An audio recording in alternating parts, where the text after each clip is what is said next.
Now, the fine print catch leaving first home buyers in financial limbo.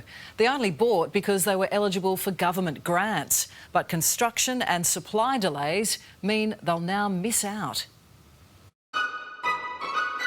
Who are you sharing this with? Currently, mum, dad and my younger brother and my dog. Home sweet home, no more. The dog doesn't want you to leave. Yes, pleading his case for me to stay, yes.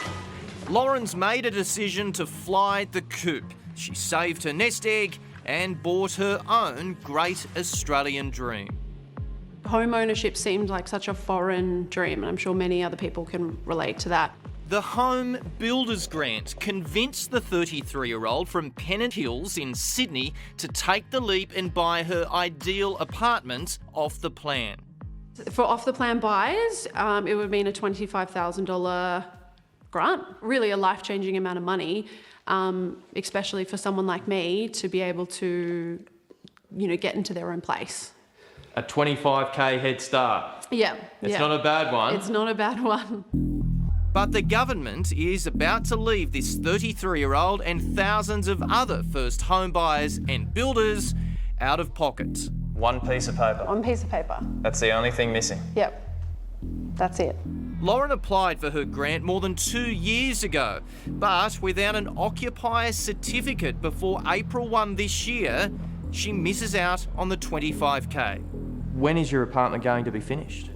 Originally it was June last year, then it turned into December, then it turned into February, then it turned into March, and now the most recent update I've got is June 2023, which means I will miss out on the money probably by about 30 or so days.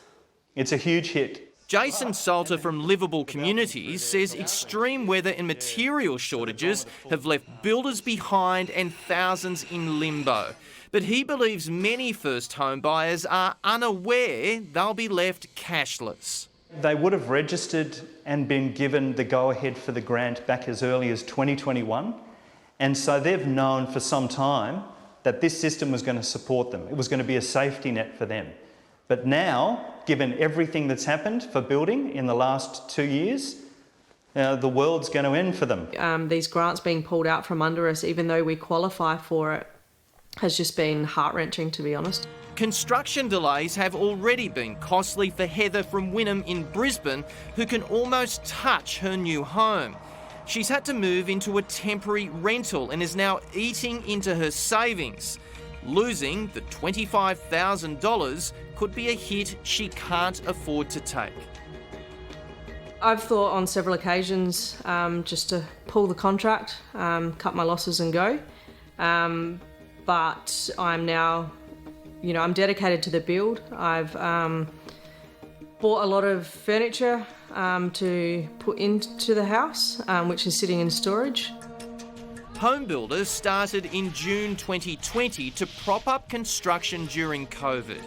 It was also meant to help first home buyers and low and middle income earners break into the property market, which, as we know, is the toughest it's ever been. But Heather says politicians are now turning their backs on those they intended on helping. 6 different MPs and only 3 of them have gotten back to me.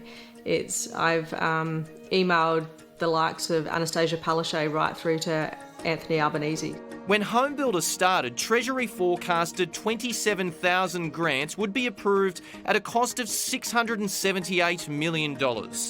2 years on, 100,214 grants had been given the tick. The program so popular, the cost had blown out to $2.3 billion. A review found HomeBuilder had also added to inflation pressures. So that's it. That's it. You That's my building. see it. So close, but yep, so far. The lounge is almost in the lounge room and you're almost on it. I am. Lauren and thousands like her are calling for common sense. But so far, the government is refusing to extend the deadline. It's not fair to, kind of put your hands in the air and say, oh, it's a previous government, policy and initiative and I can't do anything about it. Like, they have the money there. Like, they know how many people. So it almost feels like they don't want to pay it out. Yeah, and sadly, Lauren is spot on. We contacted the new Housing Minister's office for comment and she blamed the mess on the previous federal government. The full statement is on our website.